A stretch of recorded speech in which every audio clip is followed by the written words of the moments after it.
Merci, na confiance, fidélité, bouton de Bélesca vos hommes, Sengito Vandissa, Makanisna Ipsuna et Matali, question d'actualité dans la République démocratique du Congo. Je lis les rapports de l'IGF Gilles Alingeti. J'ai eu des larmes aux yeux. Je me suis dit, ce pays a été dirigé par des zombies, des occultistes, ou comment? Contrat chinois, ça pose énormément de problèmes. Et ça a millions na millions. Au Chine, à 68%, République démocratique du Congo a bénéficié de 32%. Na 32% République démocratique du Congo, c'est que les bâtons à stade. Batonga ba hôpitaux, batonga ba aéroport. Na ba type moderne, ils n'ont rien fait. Ba ça ils triomphant à 30 millions. Regarde ces gens ici. Regarde cette mauvaise foi, sincèrement. On dit une génération qui passe, une génération qui succède. On va léguer quoi à la génération future? On va léguer le comportement de la Kabylie qui a tué ce pays, mis ce pays par terre.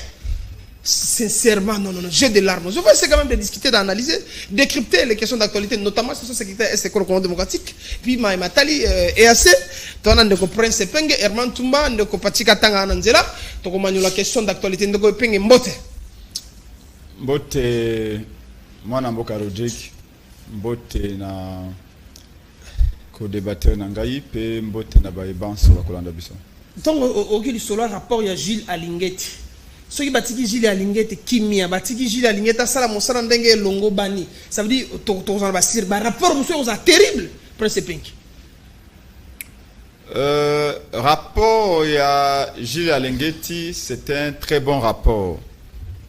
Oyo Ekundoli, contrat chinois. Oyo Kabila Signaka, na ba chinois.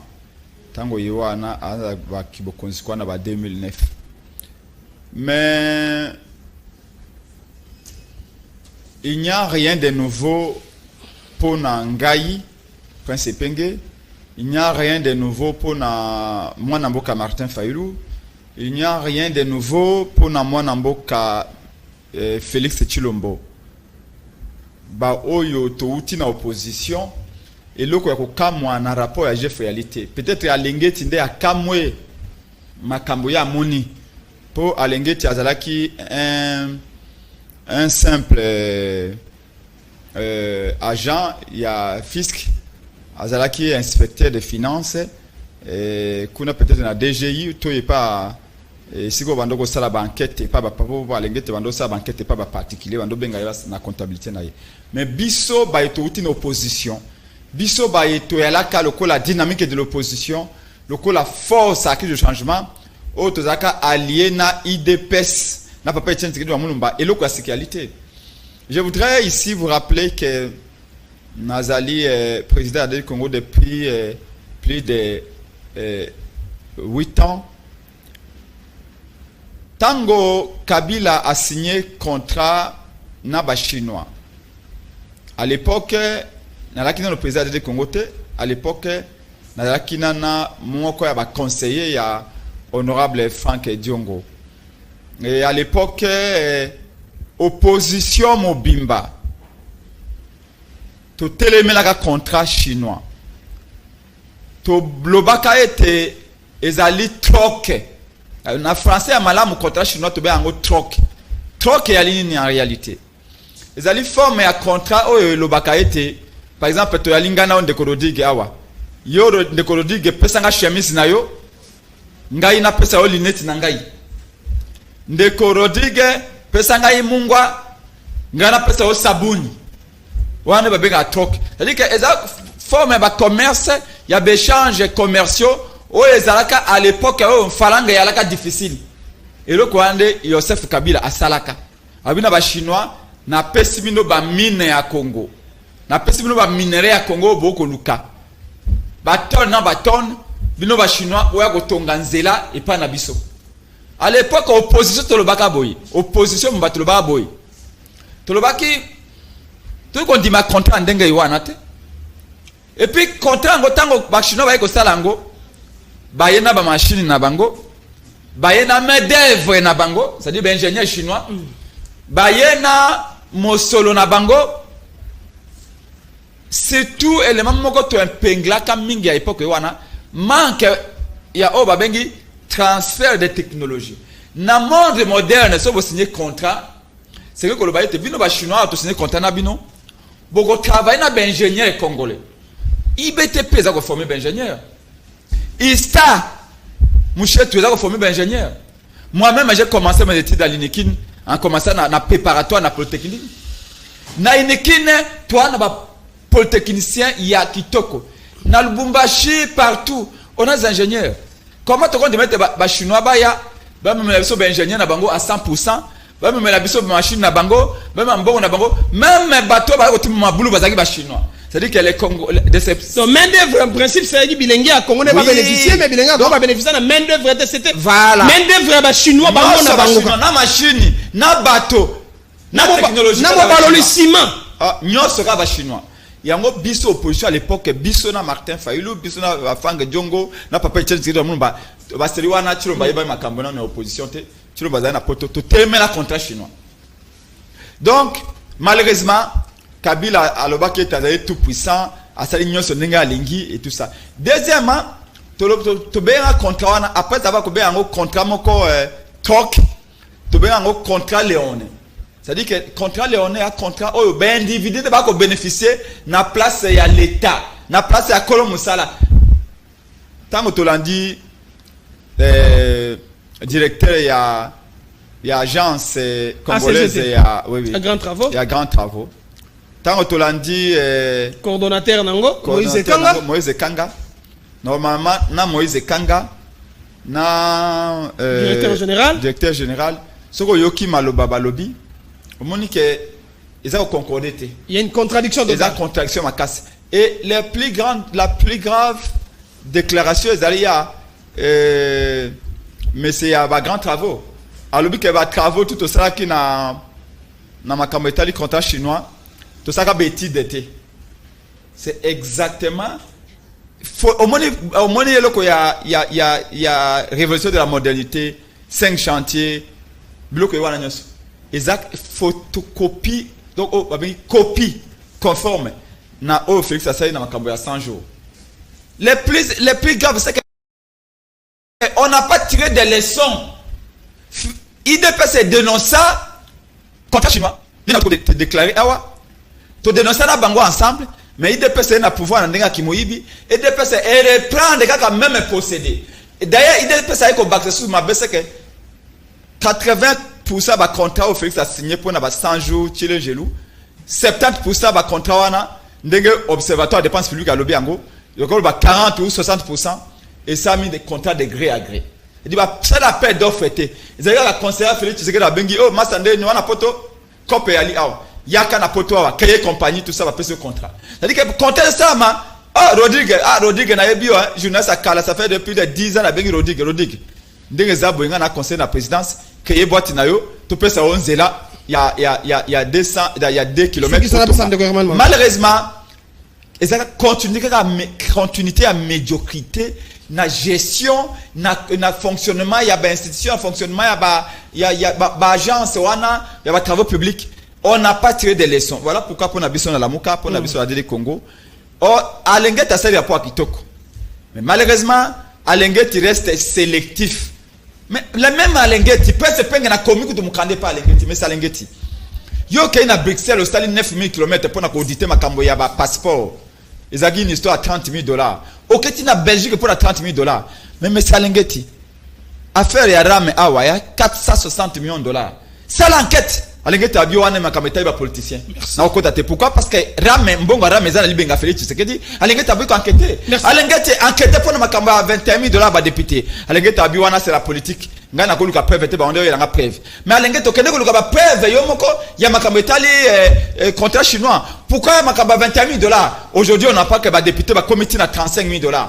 On est en train de vérifier. Donc tout ça Alenguet fait un bon travail. Mais malheureusement, Alenguet n'a pas les mains libres. Azali lié na Félix Tshisekedi o ya nommé malheureusement, Azako protéger Bamsusu, Azako exposer Bamsusu. Il faut enquêter sur tous les dossiers. Merci. Et là, le pays va aller de l'avant. Herman Toumba, communicateur, il y a FPD, secrétaire Nango Yvon Mundadi, Tourbe Tamasoloka Okandego, et Pengalobi avec beaucoup de larmes aux yeux. Où en sommes-nous? Où est les hôpitaux? Hein? Où est les aéroports? Bastade des Awapi, ça a mis 30 millions, 19 millions. L'RDC a perdu. RDC a eu pourcentage de 32%, mais la Chine a eu 68% et Mantoumba. Alinguet a sali rapport mais il est lié entre ces deux mais par le Félix Antoine Tshisekedi. Merci. Mon amboka Rodik Nyembo na lolenge au PCB occasion ya roloba mais natali mboka na biso na plateau na yo ya tolobana mbote na presse penge na kanisaki epenge atikaka politique parce que na rolandisa na etandoike na plateau na oyo epenge asalaka déclaration moko à lobby ce qui dit qu'apenda bimi na prison ya kotika politique et puis ya ko quitter la muka mais nazo ko kamwa lelo la même personne aza ko continuer na kozana la muka et puis aza ko continuer na la politique. Donc c'est-à-dire azali motomoko oyo azali na ba décision politique na été. Donc c'est-à-dire makamutu sozo loba et zo yela le rôle ndoto.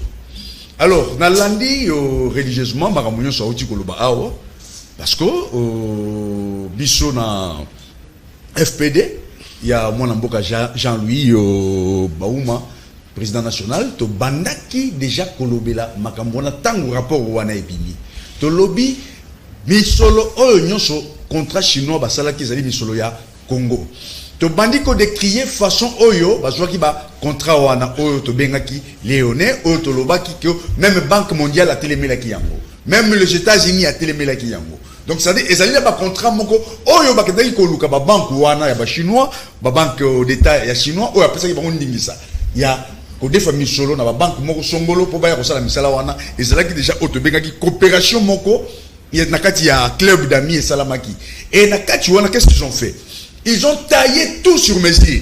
Tu y a vu que Michel Bimi, autant, Bino Boyanango, Ndakisato, tu fais ça, tu es triomphal, tu moni quelques 3 km. Or, tu y a vu Misala ya Kotonga Banzela, 1 km, Nenge Babeta Katangwa Mikolonio, je $1 million na 1 km, 3 km, Mbongo Binyuana.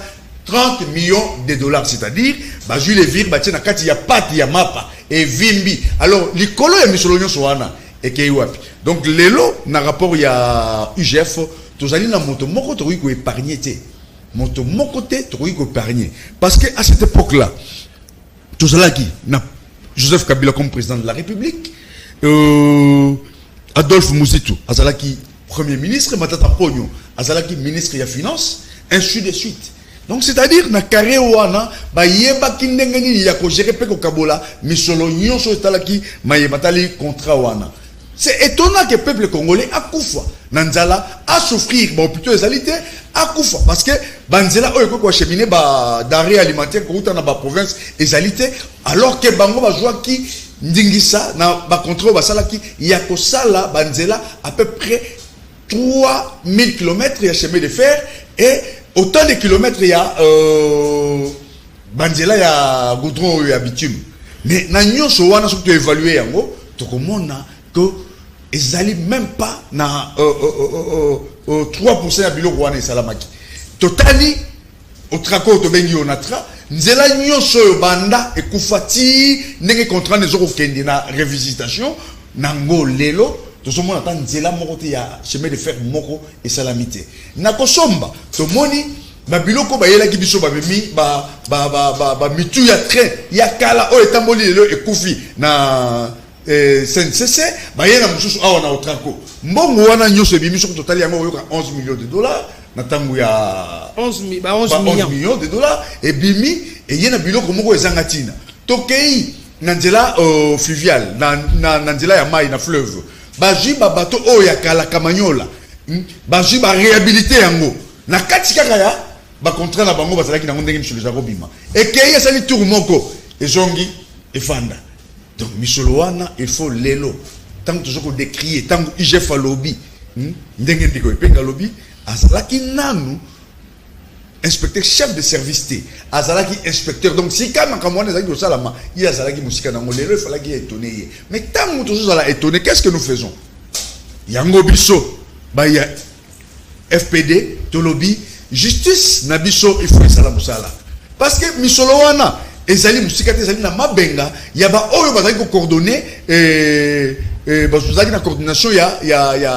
ya projet wana et misolo wana ndenge tozali koyoka Chine azali ko déverser ba entreprise wana ezali ko déverser misolo mais ba bengela biso pe tango mosusu ministre o azalaki mokambi ya JTPR na tango wana parce que ezalaki yazalaki maître d'ouvrage hein azako que ne verbe Pierre Mumbi Pierre à son âme, il est déjà mort. oui mais azaki remplacé bien sûr que oui et ça qui na ba misusu tango ba entrepreneur wana ba oba yaki na misolo bazaki ko bisa misolo wana ezaki ko kende na banque ou bien ezaki ko zongela bango. Ça c'est une question de se poser parce que toyebi que tant tout ça la misala misolo kendaka na ba banque et puis toujours na ba traçabilité toyebi que no banque tel et gens qui misolo pour affecter yango na misala boy mais toujours na ba traçabilité on a des misolo o ba chinois wana bazalaki ko bimisa na ba banque na mo pe ko na ba banque na biso pesa la misala ezalaki ko kende wapi lelo o congolais nyonso ko telema akoloba il faut mon clair na kati ya makambo etalaki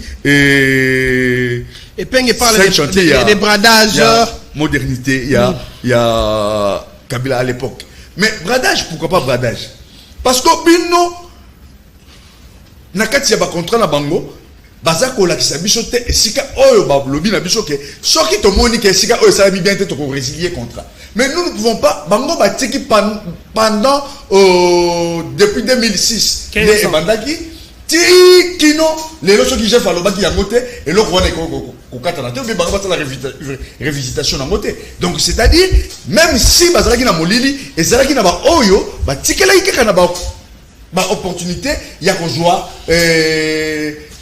ba pourcentage na ba ndenge batalaki yango déjà n'avance na kati ya contrat wana comprendre alors les lots congolais nous se font la miso pour ça que to lingi mboka se développer ndenge toujours ko kanisa yango na tata mokondi ya mboka na ba banso baza na vision na ye il faut totika makambo ya nyamu ya kokuwa misolo ya l'état ko tia na mabenga pour mboka se développer il faut ba justice pe batala maye o eza ko salama pour lobby to zinga ko développer mboka la ndenge toujours ko kanisa ndenge pe toujours ko banza na ba secteur nyonso ya vie.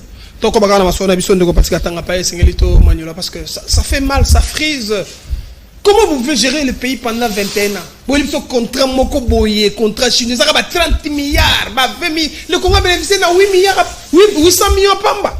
Mais la Chine a déjà gagné 10 milliards pour ce pengue. Mais même le coordonnateur, il y a 5 chantiers, c'est pas visible, c'est pas visible, c'est pas photo. Comment on frappe? Nazio témoin likambo oyo ekesila kaka ndenge zaka match ya vita manebetami bochemwa makelele tala joana makebi kitoko joana betaki nde tobe yango chimita o asaki typhoïde ekosila kaka ndenge wana il n'y aura absolument rien tango za kolanda DG wana ya ba travaux agence congolaise wana ba travaux publics alobi ke tango Chine a promis de repasser 3 milliards. Chine a payé 300 millions. Abi 300 millions comme une messa ba éviter le kobansa nango. Projet est à la quitter.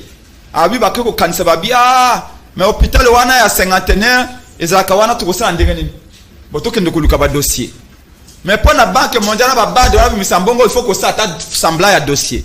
Après ba le sembla ya dossier ba yenango ba tie 200 millions de dollars. L'hôpital à cinquantenaire, papa, hôpital à cinquantenaire à Kende, bâtiment à Pamba. Il n'y a pas grand chose là-bas. Bref, ça a été une escroquerie d'État. Mais qui est responsable? Motuna Malamu Yangwana, mais Ali Kabila. Yo Ebinzela Kingakatite. Procureur général, le maître de l'action, Ebinzela Kingakatite. Nana Zako Zela Nana Okendotika convocation par Kabila na Kingakati. Akeb Ndaboeko. À l'équipe à Lyon, on a tout à Kingakati, Joseph Kabila a zappé, na convocation. Il y a quelqu'un qui justifie comme ça. Parce que Kabila était congolais comme tout autre. Mais il n'y aura rien du tout. J'ai été reçu par les syndicats on a travaillé. Quand on a plateau, on a travaillé, papa et prince Penge. 43 mois impayés. 43 mois impayés. Divisé en nombre d'années. Combien d'années impayés? Nicolas Niba, pas illégaux. Félix Tshisekedi a saki semblant awa. Oh na kangi ba port nyoso illégaux. Faux. Tous les privés. Port privé illégaux. Parce que na 79 si ma mémoire est traitée pas 79 je crois.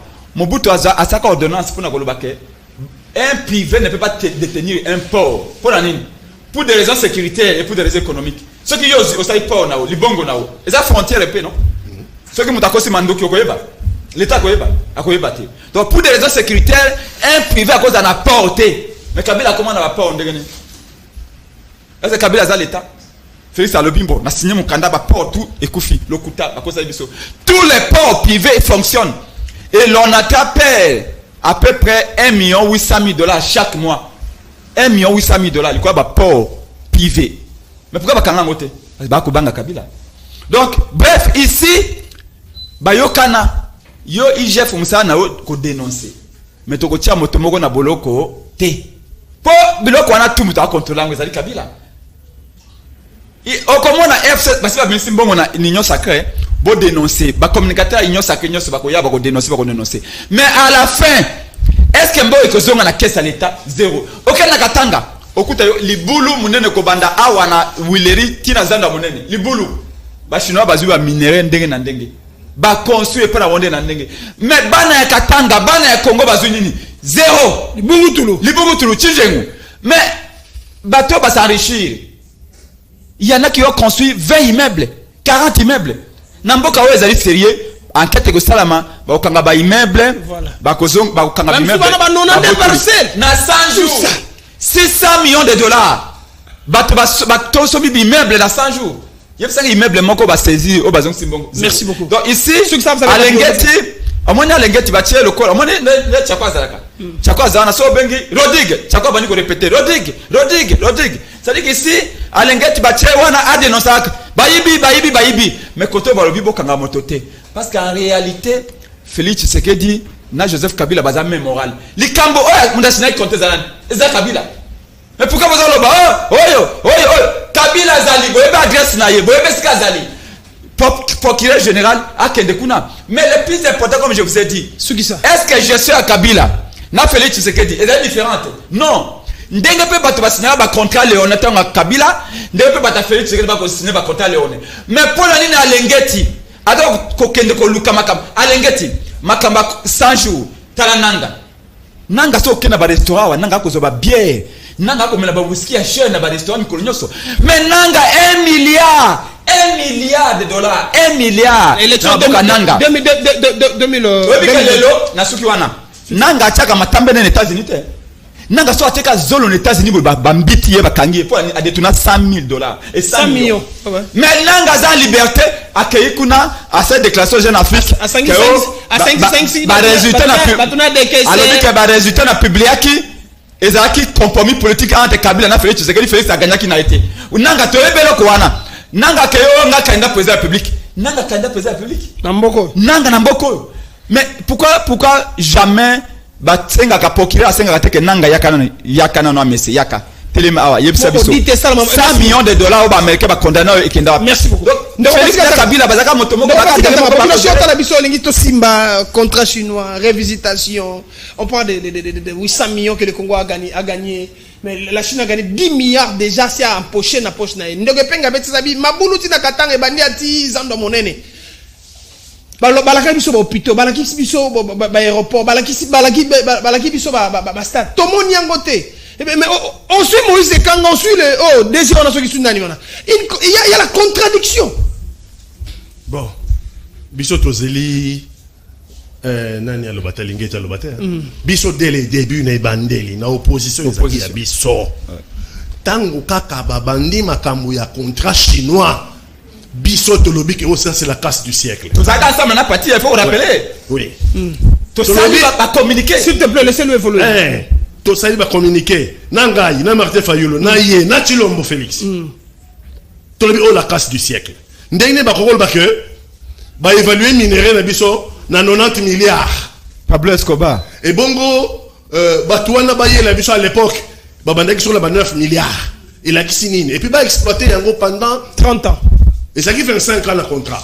Mais exploitation mobile que ça qui cuivre na cobalt. Mais bisika cuivre bimaka, bisika cobalt bimaka. Ba minerai nyoso bimaka ezaka pembeni wana. Le problème c'est que na biso Congo, tozalaki na ba expertise té. Donc chinois ko zo mabele akeko expertise na mboka na ye. Na conteneur chinois qui na mboka na ye. Na kati ba minerai wana bimi pe wolframite bimi. Et soko bimi diamant bimi. Lithium pe bimi. Ah ouais, on l'a ça té. Donc, depuis les débuts, tant que Kabila y est là, biso opposition, tout le bac c'est la casse du siècle. Tout le bac c'est la casse du siècle. Donc, les Cambo pour la biso, et ça, on les Cambo Et tant que tout le monde dit que, et comme on l'a là, ouais, ben, infrastructure, bah, le bac n'a des universités. 6 000 logements sociaux. Bah, le bin a dit 145 centres de santé. Voilà. Par territoire, centre monde par territoire. Bah, bin a dit 25 hôpitaux, 35 hôpitaux. Et bah, le bin a dit 2 aéroports à rénover, Bukavu na Goma. Et balobi na biso na stade pas Goma na kati. 2 centrales électriques. Balobi tant tout le monde le problème à question le ça pour ta lingette ça l'enquête tonité. Question tout bi pour ça banda kala. Les infrastructures et ça wapi. Mais bango exploitation na bango et c'est avancé, les loba bi ba 10 milliards. Mais donc il n'est pas toujours pas hein. Tout ça dans la logique à la même frappe hein. Ouais. Peut-être, dans le niveau, peut-être, et mon milliard, peut-être 10 milliards, peut-être, on va frapper dans 16 ans. Déjà 10 milliards balais. Mais les lobbies aura la logique à frapper. Est-ce que c'est vrai? C'est vrai, ça va 10 milliards, il y a solo. Bien, le lobby a pas chiffre, c'est péri ça. Le lobby n'a pas chiffre, évaluation, il y a minéraux, on va se battre depuis 16 ans.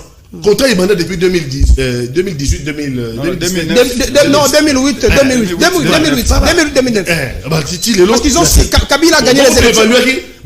S'il te plaît, Kabila a gagné les élections en 2006 avec Jean-Pierre Bemba. En 2007, Rissolé Bandi. En 2008, Nesco exécution. En 2009, Nende, combo là. Donc, tu as sur ma maquette, il y a 5 chantiers. À l'époque, on a besoin de Bundana. Tu Kabila Lanzo. On a journaliste, on a mon nom, quoi, tu vas photo, boy. Tu as ma maquette, anciennement et nouvellement. Donc, on a ma maquette, il y a port. Ma maquette, il y a hôpitaux. Ma maquette, il y a université. Ma maquette, mais tu aimes beaucoup ma maquette. Tu regardes ma maquette tranquille.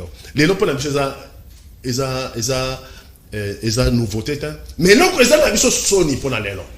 Tant que vous suspect, tous en moins mesuré. C'est que la frappe en moi. Comme prédate l'un, ainsi prédate l'autre. Ça veut dire que les Congolais, les régimes où ils se succédaient, s'inscrivent dans mon Ghana. Logique, il y a la frappe. Ça veut dire que le Congo te trouve une solution, c'est la frappe. Bon, c'est vrai. Responsable de la Moussa Kabila. Et les types là, sur la télé, China, sur les câbles. Mais les Congolais, les Kino, les Landais, ils vont s'amboter. Ils vont s'amboter. Mais bakokanga China, ils ont autorité là, ils ont citoyens, citoyens ont autant la terre, China, ils ont un contrat chinois. Tolandi Moïse Kanga, Tolandi na Moutouana, il y a agence congolaise de. Des grands travaux. Il vaut mieux se taire. Sans argument. Argument manqué ça. Et aux autres, ça veut dire que tu te frappes là. Oh, bah, venant, monsieur. Vous avez dit que, c'est la Likambo. Oh, agence congolaise de. Oh, le droit de ça a planifié. Le droit de ça a étudié. Le droit de ça a étudié technique. Tout le monde le Rotaka à Bongo. C'est l'hôpital, il y a 5 partenaires. Hôpital, c'est l'intérêt des hôpitaux à l'État. 114 milliards, 124 millions. Et ça, hôpital, il y a l'État, tes camarades, il y a politique qui fait Kakaboka. Moi, c'est dans la côté. Moi, c'est la profite de son âme. Donc, comme on a fait sa ordonnance, il faut se battre qui c'est il y a l'hôpital. Nganaboka, tu as décidé, on doit voir les responsables de l'hôpital. Tout le monde a un camarade, ça fait politique. Pas bien indien, mon indien, indo-pakistanais. Tu as un anglais. Tu n'as pas de problème, tu début en anglais trop solo. Parce qu'on a une logique, il y a mais ils ont institution à l'État. Ça, c'est établissement à l'État. Bon, il y a peuple congolais, qui te pour ça là. Il y a ordre qui n'ont rien à voir dans la médecine au Congo. Messieurs, vous les gars, dans la télévision, tout le monde a pas eu. Il y a des gens qui sont contre Kabila. Si on veut croire dans le mensonge, c'est talibino. Il y a des gens comme ça en anglais. Si le gouvernement a mis des gens comme ça, et que Bino Bozondima, il y a un problème dans la tête. Ngana yaki na investissement awa ngana mbala libosote ngana zana ba institution hospitalière ba Dubaï na ba institution hospitalière na Inde na ba institution hospitalière partout awa ngai j'ai acheté on m'a vendu j'ai amené un projet d'investissement dans le domaine hospitalier et ba tekeli na espace na concession bateka c'est mon argent monsieur et na nous même na continent amortissement ça veut dire que investissement là na nous coûter son guité voilà pourquoi les ordres sont ici les médecins doivent venir Bokananga. Ce sont des médecins indiens. Et tous un ordre national des médecins. Il y a des médecins indiens. Si on va firmer dans le monde, si on va on ne sait même pas les contrôler. L'hôpital, on a des médecins indiens. Quelques médecins congolais au Baza à la traîne. Baza aligné dans le salaire des médecins indiens. On a dit que le ministre, on a l'air à Kabila. Bachiflaki na Indien on a un hôpital. Oui. Félix Kabangenombi. Ok. Donc ça veut dire l'hôpital les a l'électricité mensonge. Donc Zobabiso. Zobabiso.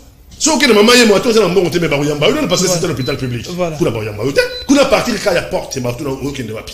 So que ça malade, muta ko enregistrer par bon déjà il a parti la porte voilà. Ba il a brancard, ba le brancard $20 tant qu'on dans la porte kuna. Merci. Donc ça veut dire que bazobi biso na niveau mongo que lelo na révélation sincèrement. Lelo na ba basuna on dirait ba sombi pe ba politique ba tout ba contre Lingeti. Problème c'est contre Lingeti pour Lingeti. Problème c'est nous on veut que le Congo puisse développer, on veut que le Congo puisse aller en avant.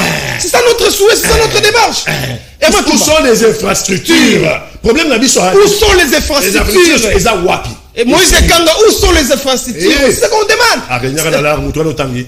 L'air wana. Moïse Kanga. Abi bi connaît pas yalagi. Les gens, j'avais une moko ya moko baba, to chaque vraie justice. Non, ça veut dire moko baba, la justice la vraie je parle. Dans le cinéma té. Mutuna mutu a rentrer compte de ma responsabilité na ye. Ah, faut de réhabiliter café là-bas. Faut de réhabiliter café là, faut réhabiliter Angenga. Batouba qui est devenu un travaux forcés pour na peine il y a perpétuité. Merci beaucoup. Les gens doivent aller à perpétuité dans Angenga. Bah il mbongo belé. Mbongo zangina ngremosa ila ngo. Et voilà, les gens, non, les gens appelaient même des putes. Et les gens donnaient $2,000, $3,000 à la pute. Merci beaucoup. Des putes qui ne valent que $10 pour la biso. Merci. Bah, révélation, ça la passe, bah, révélation, qu'est-ce qu'on va léguer à la génération future? Toko légué mbokani, toko légué mboka pas frapper, ya miibi. Est-ce que toko légué mboka? Il faudra revisiter les contrats, ou bien il faudra barrer les contrats, ko anilango. Bandela zéro pour tout le cas, si permettre de développer pour ça l'école démocratique. Parce que tout ce que Patika Tanga dit, ils ont promis des écoles, ils ont promis des hôpitaux, ils ont promis. Nabastan, Bassali est le côté. Où sont partis l'argent? Motuna, Père Sepeng et Palobi. Père Sepeng et Sistabi, allez demander à Kabila. Père Sepeng et Sistabi, allez demander à Kabila. Mais procureur général de la République, on sera à la recherche de l'information. Pour ça, poser information. Pourquoi déposer une plainte? C'est notre pays, nous tous nous sommes des Congolais. Nous sommes des Congolais. Oui, des questions. Mbote na kulutu katanga na moni moi kala mikolo ebele. Nalandi religieusement Epenge.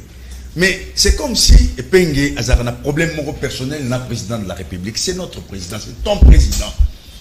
C'est ton président de la République. Il n'est pas mon président. C'est ton président. Je ne le reconnais pas. Azafoui à Kabila. Toi, Félix Tshisekedi Azali Mwano Kabila Boti pas comme président. Tu as dit laissez-le voler tolérance à débat de votre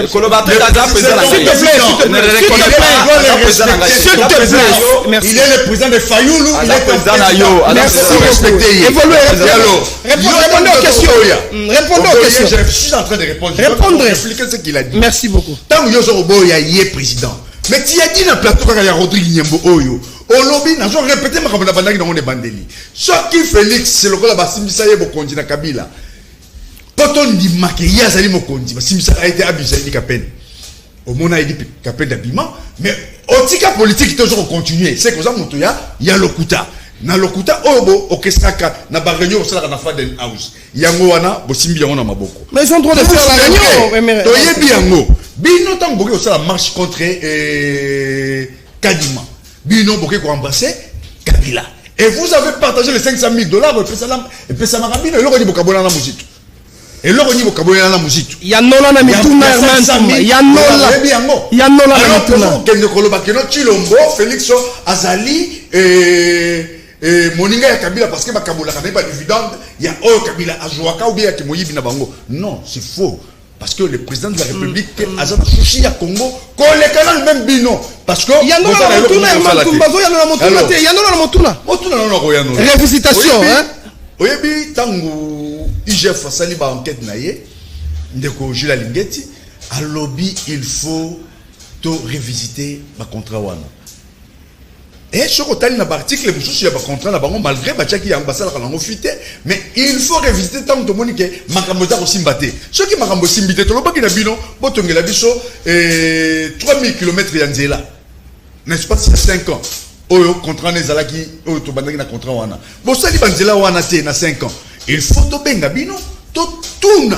Pourquoi te combien d'espace il y a tant oyo banzela wana juste salamité. S'il faut revisiter, c'est le lieu oyo bazangi ko revisiter ngo. Mais to comment na ke banda contrat wana e banda. Si na révélation alelo ata ata mokolo moko te batena réunion moko pour évaluer réunion d'évaluation il y a contrat wana etikala wana kosala matin et c'est pourquoi monaki biloko wana ya buzoba ya koyiba bisolo ya ko détourner ezalaki ko continuer et qui devrait évaluer ces contrats là parce que nyonso ezalaki chapeauté na Kabila joki ba colite na ya tie bango ba coordonner ba chapeauté il y a un coordonnateur Herman Toumba nyonso il y a un coordonnateur na lobi boye na zolo ba bien ce qui ça Rolanda ba zo comprendre nga ezalaki chapeauté ya zo chapeauté yango azalaki na bato ya tie comme coordonnateur na ba o plasaki na ba grand agence ya grand travaux pour batala nini wana nyonso parce que ya ko kende ko kuate makambo nyonso wana ya misolo ko lekande na nzela na bango pour bango bakokako sala retrocession epai na ye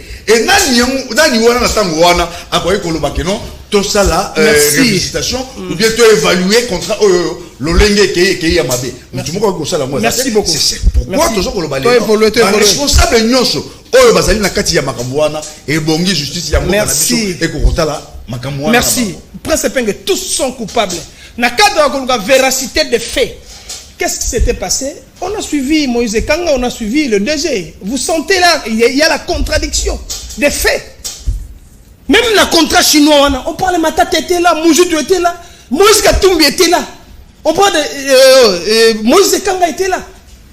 Il y a un autre dans la deuxième pyjama sur la parole, le parti Katanga Fongola. Batoto Tangiwana, Bazali, selon Mibeko, Bazali va présumer innocent. Mais tout le monde va présumer coupable parce que bon va gérer qui falanga yowana et le de sengi était justice et salama mais quand elle salamate et kendati na suka yepsangai chilombo tango Kabila nommé ye programme aliboso yake nango ezali 100 jours tu vois quand même une famille biologique na kati qui est allé véritablement en prison 100 jours et qui Vital combien ils ont dans l'état Vital Kamerhe Vital Kamerhe a eu kolomoko na 4 moko libanda bamsuko bandolo baita bandola libanda maintenant moi baba na prison tu sais que ne prenons pas Congo pour des imbéciles ba il faut ça la challenge lou awandeko université oyo ya Mbujima ikuna 42 millions omona kango na ba bic rouge mbongo ya rame soit des mbongo ya rame quelle université na ya nini oh madame Kibasa Tshisekedi aiko sa publicité kuna yo somo université wana eza lokola ndako batongela mbwa ndem ndako mona batongela mbwa en Équateur mais 42 millions de dollars ekei kuna nzela ya Mbujima Kananga omona eta ya terre bâtie combien ekei kuna donc ici comme je vous ai dit que d'ailleurs ndeko parti à rappeler yango et là qu'on a échangé entre gestion à Félix Tshilombo na gestion à Kabila frappe na frappe pour na ko reprocher Kabila il faut des exemples ceux qui Martin Fayulu a reproché Kabila bah tu vas comprendre ceux qui parti Katanga sali yango ceux Prince Penge sali yango va comprendre pour biso maboko pembe aboko pembe na $500,000 il y a marche laissez-le évoluer bon tika ce qu'on a s'occuper na parce que la bête karamingi ma ko comprendre de l'autre côté ndeko au moni Faden House ndeko passer à témoin obi na mbula nini Fayulu atongi Faden House. C'est plus de 6 millions de dollars. Mon frère, revenons à notre sujet, s'il te plaît. On parle pas de s'il te plaît, s'il te plaît, s'il te plaît. Et comment on va procéder? Oui, Fayulu azalaka abeta na Ligue des Champions. Félix Tshisekedi abeta kalina foot. Faut qu'on comprenne.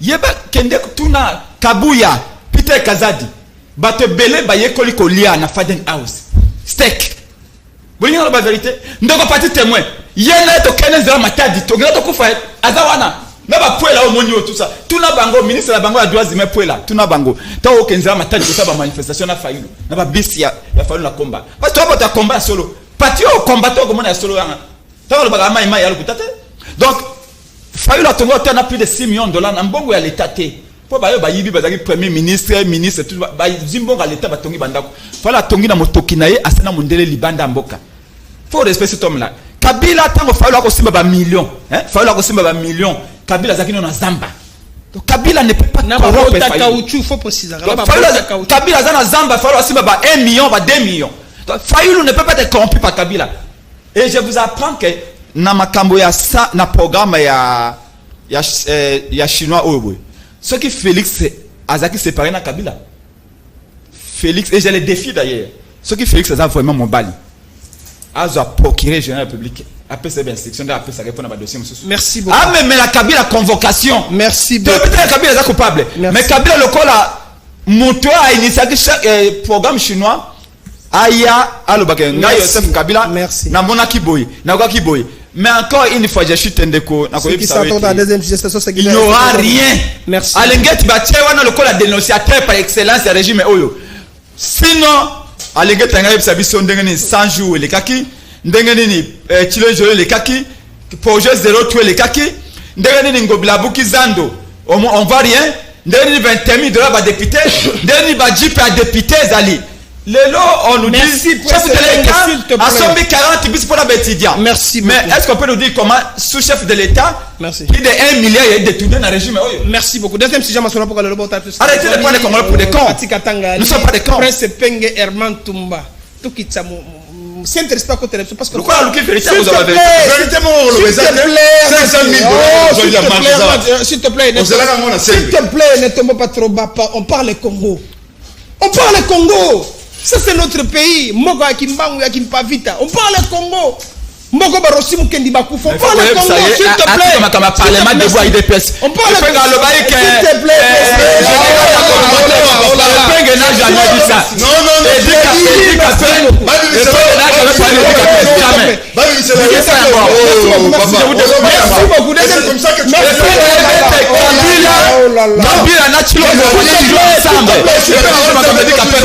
Deuxième sujet, ma sola pour le robot traduction, c'est ça qui était.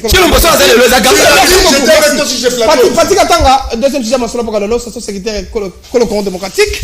Le phare de ces vents poupes, bazo taqué, M23, Yozagi Mouto, Zagi Mai Mai, Pozara Mai Mai. Et puis mon tour ami bal opération coup de poing. Babi le gouverneur n'a pas informé au préalable. Bato Batoragi Nanzela. Tu vas coller là. Et puis mon tour Suka, ma sola CAC. Qu'est-ce que le Congo gagne? Togagi Babi président Angola, Pesa Tata Monzem, ce conseil. Avec c'est un on a CAC. 3 questions. Parce que je mal. Mais vous en attendez, la question minée. T'es Misato Yanola, t'es Koba, Yanola. Bon, au bout de l'Ibosso Silité, bon, tout cas, on a mis balle. T'es l'Ibosso Silité déjà, premier sujet, deuxième sujet.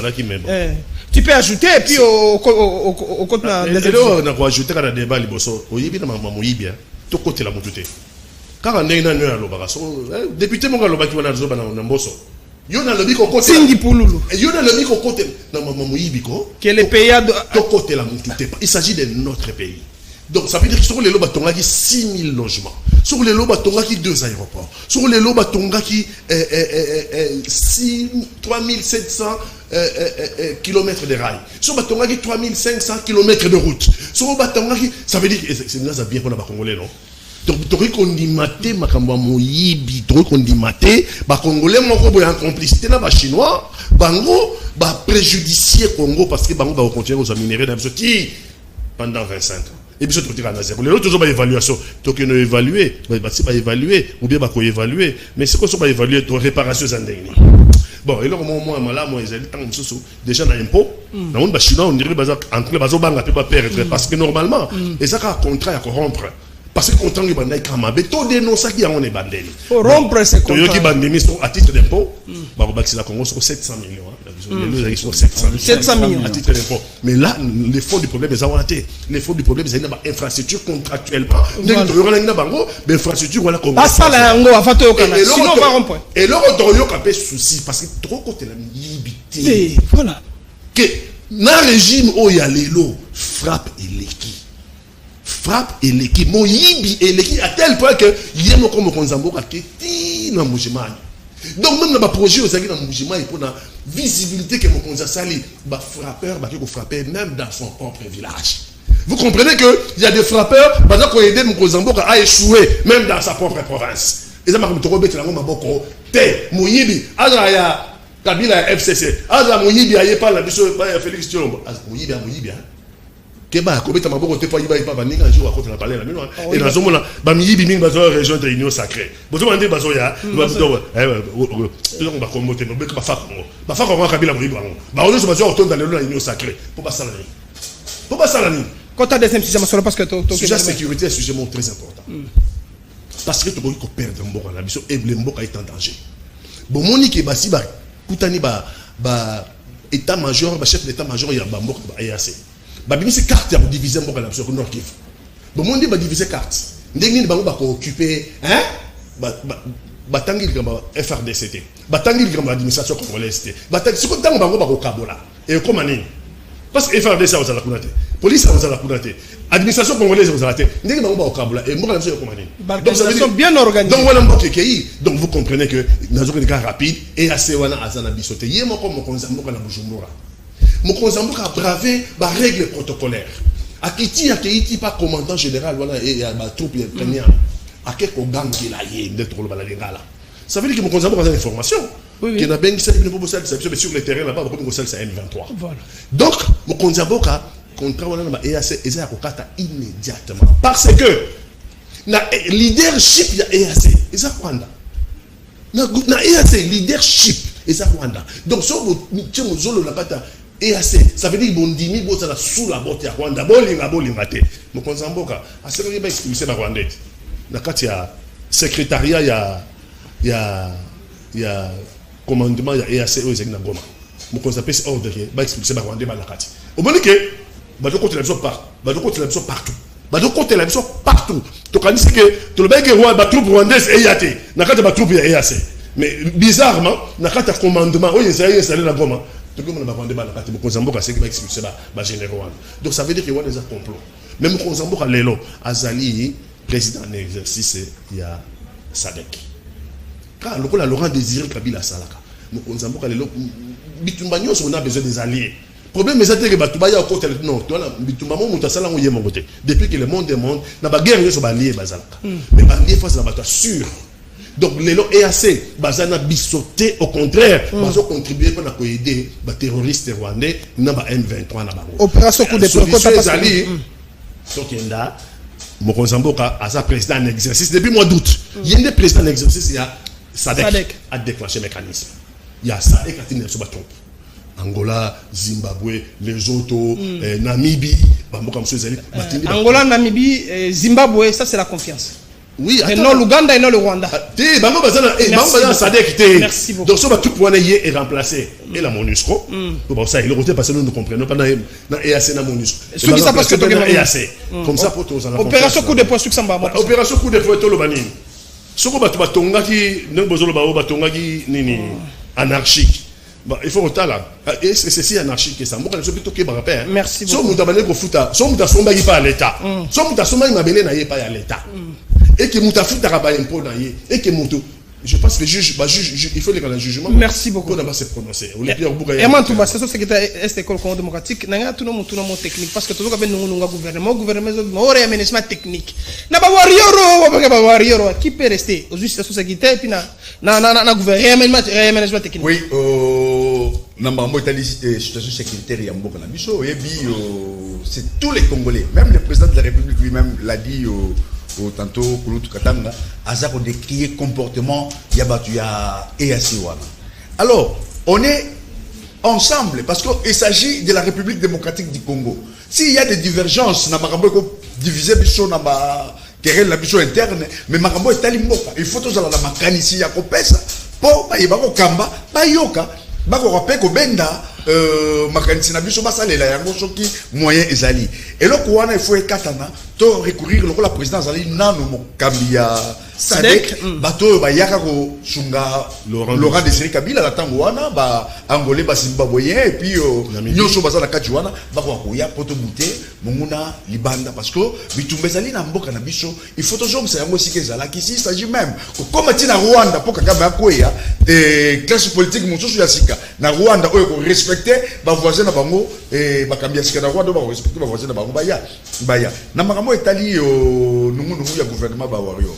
Oui, certainement il faut tolobela yango makasi parce que le gouvernement des warriors il y a vraiment trop de médiocres.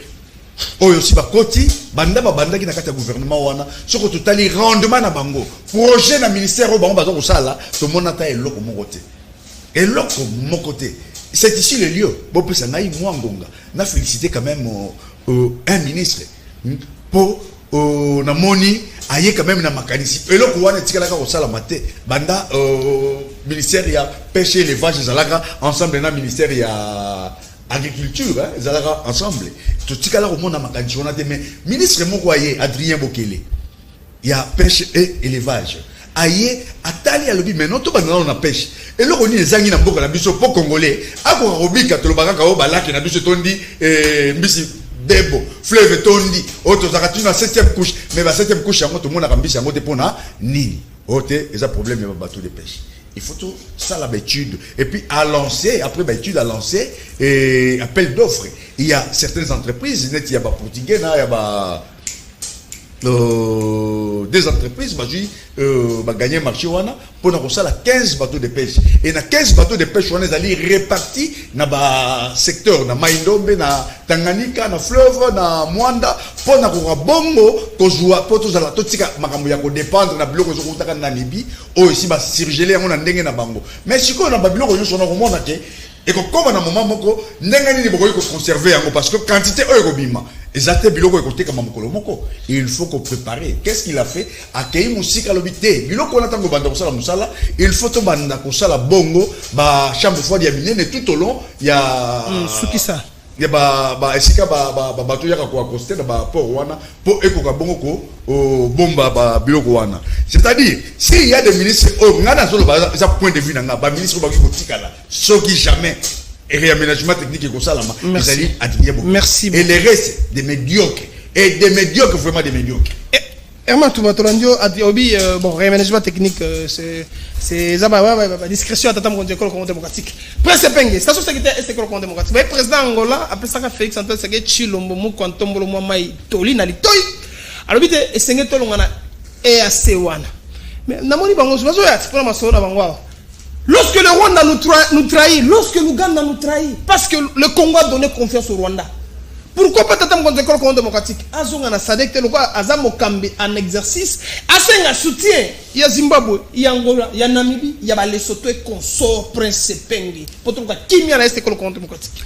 Ndeko Rodrigue ba dirige Kamboka te n'importe quelle organisation, n'importe quelle institution.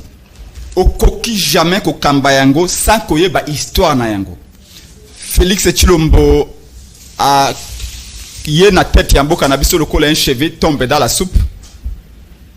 A bosani soit volontairement histoire mboka na biso, soit complètement à saboter yango. Kokota ya Congo na EAC bato bele balobia ezaki ignorance. Bamsu balobia ezaki oubli. Mais pour na biso kokota Congo ya EAC ezalaki cadeau oyo Félix Tshilombo apesa ki na ba parrain na ye ba oyo basunga ki ye tant Kabila nommé ye basunga ye bapesa ba beki akoma mokonzi apika dalapo ezali président ya Uganda président Museveni ya Uganda président ya Rwanda Paul Kagame principalement président ya Kenya Uhuru Kenyatta oyo asunga ki ye na kamere babate campagne pona ko remercier bango Nde Félix accueilli na Congo na EAC. D'ailleurs, ezaki suite à conseil principal ya Paul Kagame. Martin Fayulu na logique na yende bakolobaka aza aigle l'homme prudent voit le mal de loin. Asali communiqué. Bino ba journaliste vous avez invité. Alors bi Félix Tshilombo Congo za na vocation te ya okele na EAC. Congo esengeli rayonné au sein ya SADC. Au sein ya CIRGL. Président Fayulu alobaki yango. Au sein communauté va payer des grands lacs. Mais na EAC tu as payé à EACT. Balobi kaka na bato ndeko nanga IDPS awa. Oh non, Fayulu ayebi FPD alinde ya IDPS. Oui, azam en tout cas IDPS. Oh Fayulu ayebi économie te. Tobité Fayulu azali économiste de formation, ayebi bien économie. Alors si que si le plan économique, tant que l'ongoli ba barrière douanière. Congo ke perdre mbonge belé. Tant que tu Rwanda, Uganda ba importer ba bien na bango manufacturier. Est-ce que yebi ke mboka lokola Kenya, ezali pays moko semi industrialisé. Tant on a chaloupa to ko sala na compagnie na biso, to ke importer ba LED comme le lokomo renier o ya pembe o boy. À l'époque ezaki na mingi ya te. Tout ce qui est important ma partie à Kenya. Mais Congo awa, aucune société ne pouvait les fabriquer ici. Sauf que l'ongoli ba barrière douanière.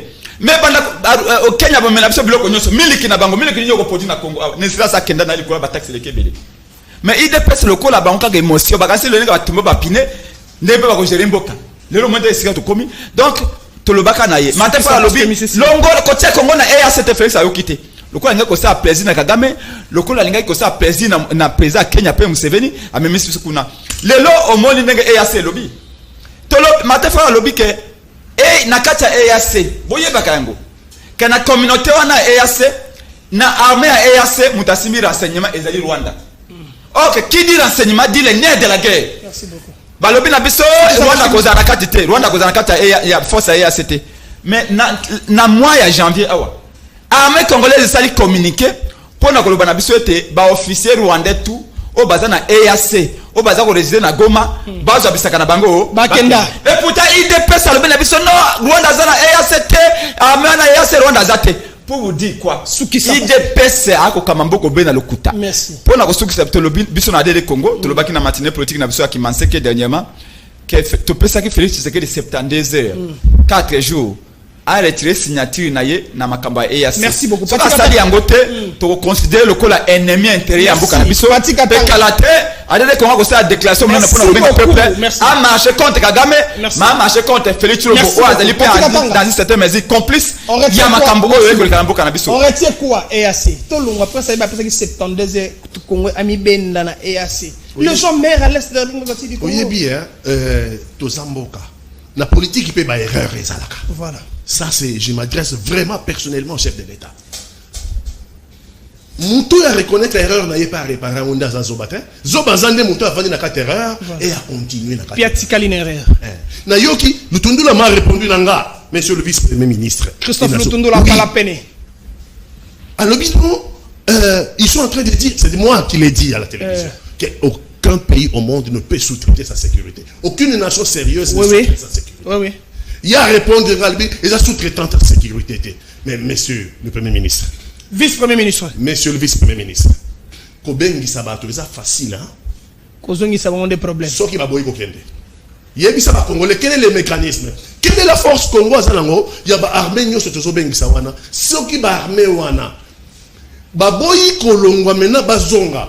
Quels sont les moyens que vous disposez pour faire partir l'armée wana?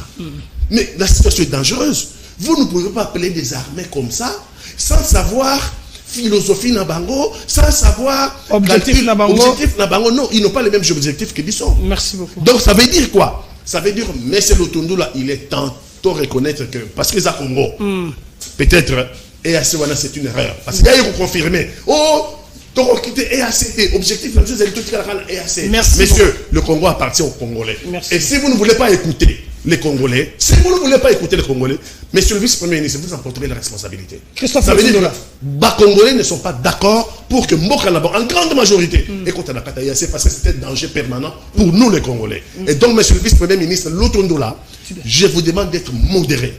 Les Congolais ne sont pas d'accord que le Congo se trouve à l'EAC. Mais les Congolais sont d'accord d'avoir des alliés, notamment activer les mécanismes SADC. Le SADC. Et monsieur Sili. Moi, Namboka Rodig Nyembo, au moni biso na FPD, Oekambami na moi Namboka Jean-Louis, na secrétaire général na biso Yvo Mundadi, Tolobi, biso, parti na biso, toujours au bongisama ponamina biso potolengela victoire ya tata mokonzi ya mboka na 2023. Mais ceux qui va vendre des véhicules, il y a Faden House, bazoko ko sala yango te parce que bazangi misolo, ya ko organiser ko tiaba tuna bango na ba élection na ngonga ekoya ezali passe pour na bango mais biso na parti na biso oya mona mboka Jean-Louis toujours ko bongisa nyonso pour topé sa majorité parlementaire topé sa papa mokonzi ya mboka Félix Tshisekedi encore une fois de plus mandat mususu pour to ko bongo ko bongisa Congo na biso ti ndenge toujours ko kanisa na vision oyo et le chef de l'État. Merci. Non, il met nangai ndeko nangai alobi ke biso ba vendre des véhicules na Faden House pour mes alité. Je comprends pas. Comment est-ce que Mouto cerveau n'est pas normal peut penser que Mouto est incapable de me makimia na est Muto a sombi 3 bis pour la étudiant, mais a détourné 10 millions.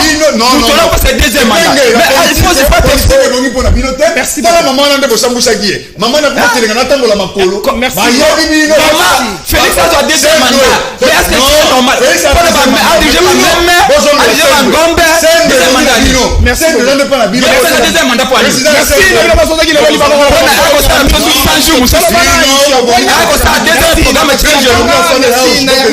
Merci na Prince Penge, merci na Meka. Deuxième mandat il y a pas